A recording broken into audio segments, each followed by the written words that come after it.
Hello Sandrine. Salut Aurélie, comment vas-tu? En fait, il y a mieux. J'en ai marre, j'en ai ras-le-bol, j'explose, je bouillonne parce que c'est toujours la même chose. Je rentre du boulot et encore hier soir, j'ai dû mettre la table, il n'y avait pas le lave-vaisselle de vidé, il n'y avait pas le linge détendu, j'ai dû faire à manger. Et puis après, hop, tout le monde descend comme une fleur, le sourire aux lèvres. Alors, comment s'est passée la journée? Ils sont maintenant assez grands, ils pourraient participer, savoir que j'ai besoin d'aide. Et non, ils ne font pas. Non. Et j'en en peux plus, je suis exaspérée. Ah bah c'est super.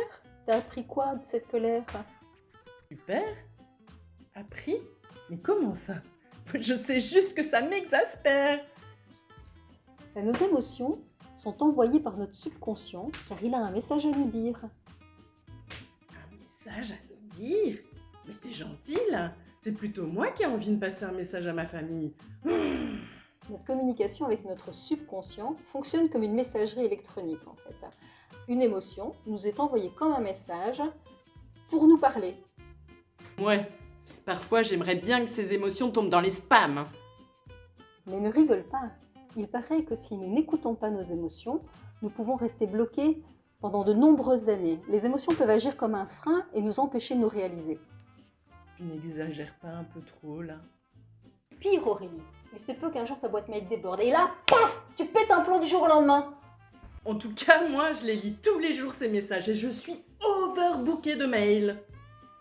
En tant qu'hypersensible, c'est tout l'un ou tout l'autre. Soit tu es submergé par tes émotions, soit tu les enfuis depuis toute petite. Les émotions sont des réactions biologiques, naturelles en fait, en réaction à notre environnement en fait. L'émergence d'une émotion va être complètement inconsciente et non gérable. Non gérable? Et ben voilà, tout est dit. On ne peut rien faire. Dans les spams, les émotions. Moi, je te le dis.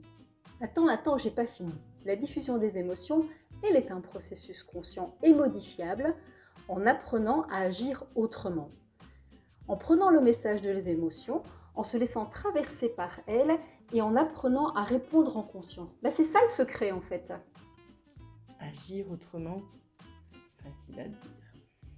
Agir autrement, c'est comme ajouter de nouvelles stratégies pour nous permettre d'apprendre à vivre pleinement avec nos émotions plutôt que contre elles.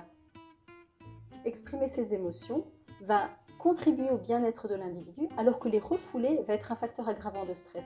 Repense à la colère de tout à l'heure. Quel était le message intime de cette émotion? Oh oh, tu veux rentrer dans mon intimité, Sandrine? Bon, ok. Je vais jouer le jeu. Alors hier soir, j'ai vraiment ressenti cette colère car je ne me suis pas sentie respectée. Pour moi, dans une famille, chaque membre, chaque participant doit contribuer aux tâches de la communauté. Mes ados, ils sont assez grands. Ils sont assez grands pour y contribuer. Oui, tout à fait. Et quel serait ton objectif dans ce contexte? Mon objectif? Mon objectif, il est simple, je voudrais qu'ils m'aident. Mais cet objectif n'est pas sous ton contrôle. Pourrais-tu le reformuler pour le placer sous ton contrôle? Objectif sous mon contrôle. Alors je dirais, mon objectif c'est vraiment de respecter mes limites, de les poser et alors d'établir peut-être un planning avec eux étalé sur les jours de la semaine. Ouais. Super ça. Et quelle énergie vas-tu utiliser pour passer à l'action? Tu sais, peut-être qu'eux ne se rendent pas compte que tu as besoin d'aide. Quelle énergie utile je vais utiliser pour passer à l'action? Alors, tout d'abord, moi je vais organiser une petite réunion de famille demain et je vais leur dire ce que je ressens quand il se passe ça. Et je vais utiliser comme énergie l'assertivité, le respect de chacun et l'amour.